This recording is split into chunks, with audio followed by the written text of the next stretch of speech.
Hi everyone, welcome back to my channel. In today's video, let us see some important anatomy practice questions for the CPC exam. Let's start. Before that, don't forget to hit the like button, share this video and subscribe to my channel. This is the first question. A patient sustaining injury to her great saphenous vein would have sustained an injury to which of the following anatomical sites? So, basically they're asking, where is the great saphenous vein located?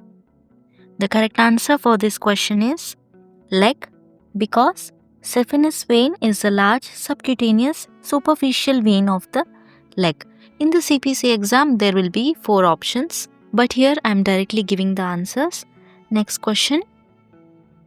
When a patient is having a tenotomy performed on the abductor hallucis muscle, where is the muscle located? And the correct answer is foot. The abductor hallucis is a foot muscle that moves the big toe away from the others and it helps stabilize the foot's arc. Next question. Ventral, umbilical, spigelian and incisional are types of what? And the right answer is hernias. Ventral, umbilical, spigelian and incisional are types of hernias. Next question. What is the difference between entropion and ectropion? Entropion is the inward turning of the eyelid, whereas ectropion is the outward turning of the eyelid. Next question. When a person has labyrinthitis, what has the inflammation? Itis means inflammation. The correct answer for this question is inner ear. When a person has labyrinthitis, inner ear has inflammation.